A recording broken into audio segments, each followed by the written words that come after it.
Hey guys, welcome back to All Things Knives. It's your host Fletcher, and today we are going to be talking about inflation and my thoughts on the price increases in terms of knives.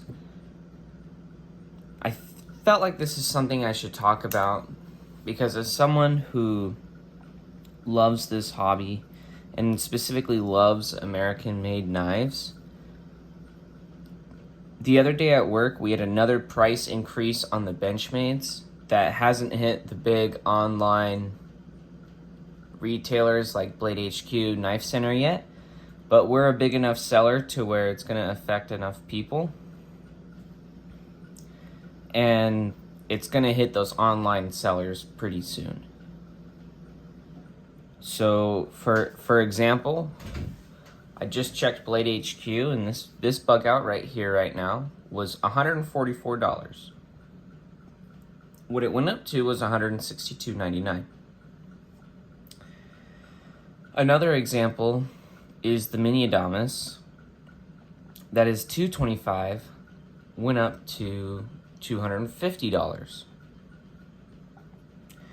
Another price change that happened was the Steep Country, a fixed blade and S30V Santoprene handles, went from $126 to $162.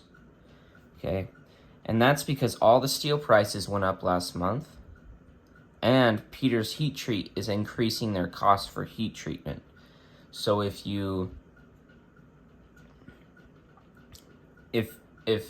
Benchmade is already raising their prices, you can guarantee it's going to happen to Spyderco. It already happened to Chris Reeve. It's going to happen to probably Kershaw too. It's going to happen to Buck. It's going to happen to all the USA manufacturers. They're going to have to increase their prices just because the steel prices are going up. When I first saw the price increases, yet again, that's twice in a year, I actually got pretty upset. Because as someone who does this for a living, I just see that it's starting to price people out of being able to have a good, dependable, USA-made knife. And it's something that's not really in control of these knife companies. You know, they don't really get to control inflation. And they have people who depend on them to feed their families and to keep the company profitable.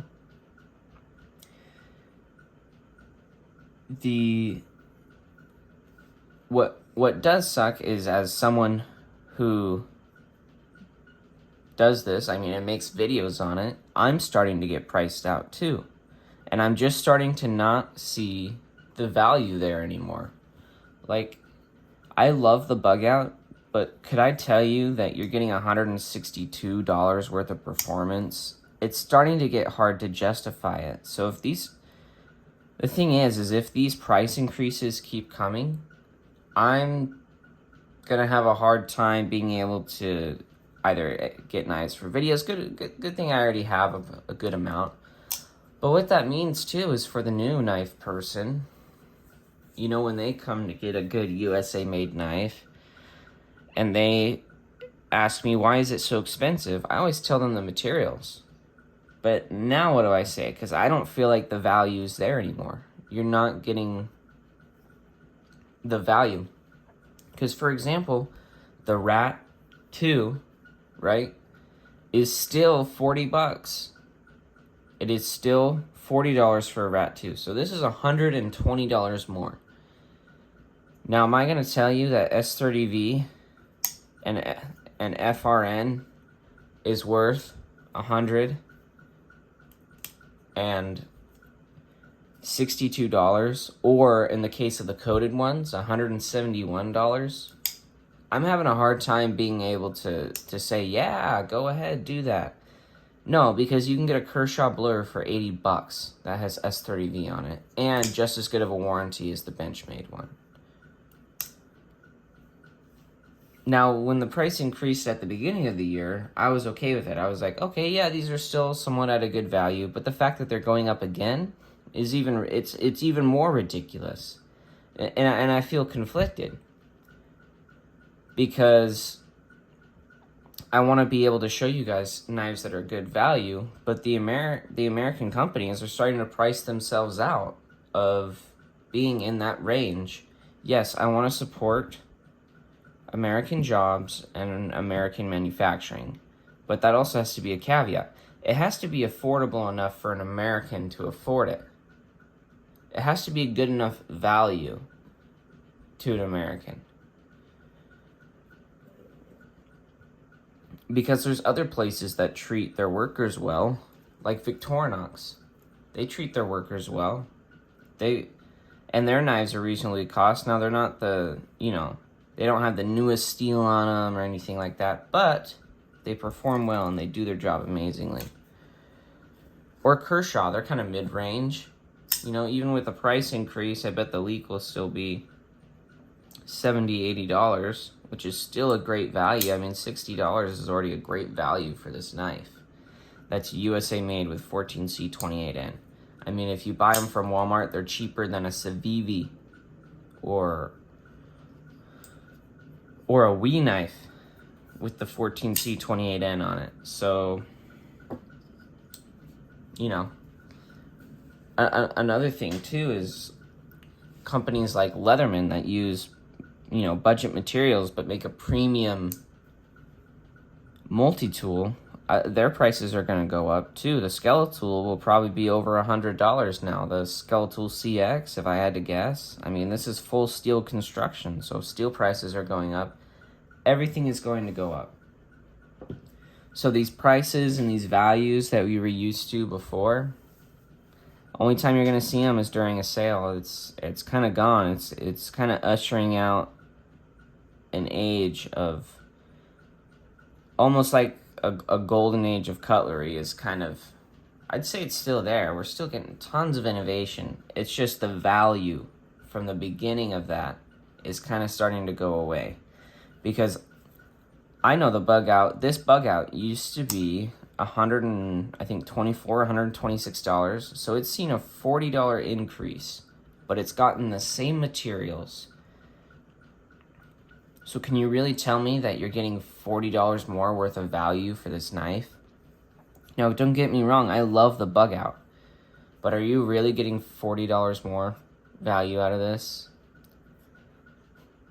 I don't think so. And it's kind of sad to see too.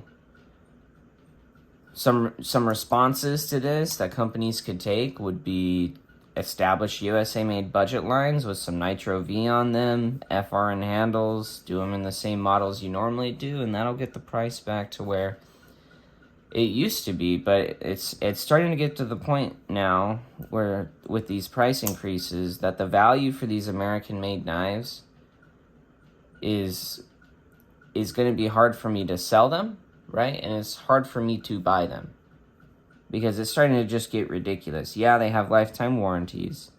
Yes, I love that they're made in my home country. But the price increases are getting to the point where I'm not going to be able to get as many as I normally would for videos and for content. And that brings me to my second point. I normally try to buy USA made, but I was doing some research the other day, and Civivi, they have a US service center, and they employ a lot of Americans, and they actually support 2A. They supported if you look at their website, and a lot of the charities they give to are pro 2A. So, those align with my values, as an American. And they employ American jobs. They give jobs to American people, and they pay them well, and they treat them well. You can ask any of them. So, I think Civivi is going to be an option in terms of stuff I can review in the future. Because even if you look at their factory in China, no one's being used as slave labor. It's really just a lot of CNC machines.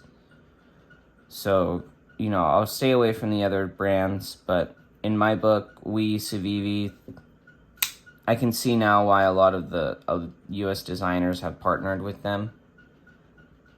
And so you'll probably see some more Civivi stuff just because it's more affordable.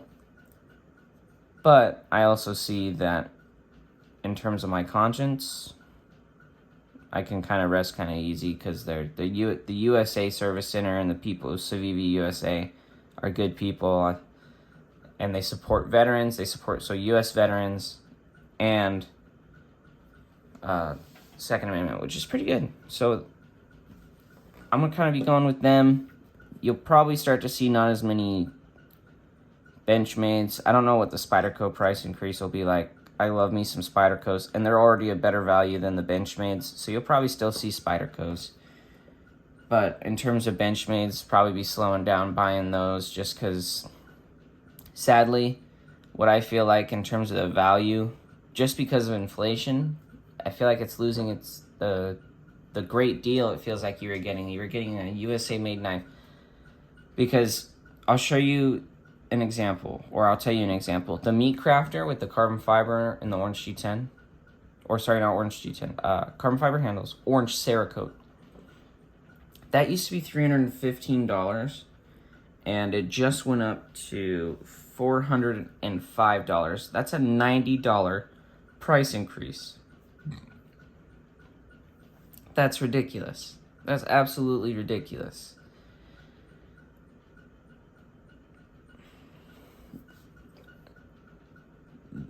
If American companies keep increasing their prices, they're going to see that they're going to continue to have a lower and lower share of the market. Now, I get this is inflation, but the past couple of years, it's just been year after year, they bring up those prices. So you're going to see some more videos from me. You're basically going to see 2 more videos from me discussing this topic. One of them is going to be 5 knives inflation has killed, like designs that aren't as good as they used to be just because the price doesn't really support the value you get anymore. And then you're going to get a video of 5 inflation-proof knives because the value was there before and inflation hasn't affected them too much. So I'll show those to you as well. As always, guys, thank you for watching. Let me know your thoughts on this. I'm kind of seeing this because of where I work. Whenever there's price changes, we do them instantly and not when we run out of inventory and get new inventory. So this is something I can guarantee you'll see at the other major retailers. It's just really sucky. Share your thoughts on it. Like, comment, share if you liked the video. But as always, guys, thank you so much for watching. And don't forget to stay sharp.